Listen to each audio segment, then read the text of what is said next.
అన్న నమస్తే అన్న. ఉమ్, జగన్ గారు ఉమ్, సంక్రాంతి తర్వాత ఉమ్, ప్రజల్లోకి వస్తానన్నారు. ఉమ్, సంక్రాంతి పోయింది, ఉమ్, ఉగాది పోయింది, ఉమ్, శ్రీరామనవమి పోయింది, ఉమ్, అన్నీ పోతున్నాయి కానీ జగన్ గారు ఇంకా రాలేదని పాపం ఉమ్, వైసీపీ కార్యకర్తలు ఎదురు ఉమ్, చూస్తున్నారు. ఉమ్. వాళ్ళకి ఏమైనా భరోసా ఇచ్చే అవకాశం ఏమైనా కనిపిస్తుందంటారా? ప్రజెంట్ అయితే ఆంధ్రప్రదేశ్లో ప్రజలు చాలా హాయిగా ప్రశాంతంగా ఒక అద్భుతమైన ప్రభుత్వాన్ని ఎన్నుకొని 10 నెలల నుంచి బ్రహ్మాండంగా ఆంధ్రప్రదేశ్ అభివృద్ధిలో ముందుకు దూసుకొని పోతుంది. గత 5 సంవత్సరాల్లో జగన్మోహన్ రెడ్డి పాలన నచ్చకే ప్రజలు డిపాజిట్లు కూడా ఇవ్వలేదు అక్కడ ఆంధ్రప్రదేశ్లో. కనీసం 151 సీట్లు వచ్చిన వాళ్ళకి కనీసం అపోజిషన్ హోదా వచ్చే సీట్లు రావాలిగా. మరి 11 సీట్లు వచ్చినాయి అంటే ఎప్పుడే అర్థం కాల ప్రజలకి. అవసరం లేదు నీ పాలన అని ఆ రోజే అతన్ని బయటికి పంపించారు. నాకు తెలిసి ఇక జగన్మోహన్ రెడ్డి అవసరం ప్రజలకు ఉండాల్సిన అవసరం లేదు.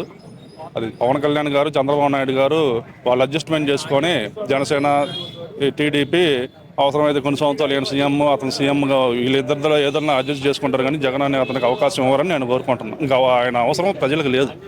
రావాల్సిన అవసరం లేదంటారా? అవసరంలా ఆ పార్టీ కూడా నాకు తెలుసు కొన్ని రోజుల్లో అయిపోయింది. ఇక ఆంధ్రప్రదేశ్లో కూటమి ప్రభుత్వమే ఉండిద్ది. రేపు రాబోయే 2028-29 ఎన్నికల్లో కూడా తెలంగాణలో కూడా జనసేన, బీజేపీ, టీడీపీ కూటమి ప్రభుత్వం అధికారంలోకి వస్తుంది. అది అయితే 100% వస్తుంది. ఎప్పుడైతే కూటమి ప్రభుత్వం అధికారంలోకి వచ్చిందో అక్రమ అరెస్టులు, రాజకీయ కక్ష చేస్తున్నారు, మా వాళ్ళందరినీ బెదిరిస్తున్నారు, అరెస్టులు చేసి నిర్బంధిస్తున్నారు, ఇది ప్రజాస్వామ్యం కాదంటూ తిరగబడుతున్నారు వాళ్ళు. దీనికి ఎలా జరుగుతుంది? ఎవరైతే తప్పు చేస్తున్నారో వాళ్ళ మీద యాక్షన్ తీసుకుంటున్నారు. అంతేగాని అన్యాయంగా ఎక్కడ ఎవరిని అరెస్ట్ చేయలేదు.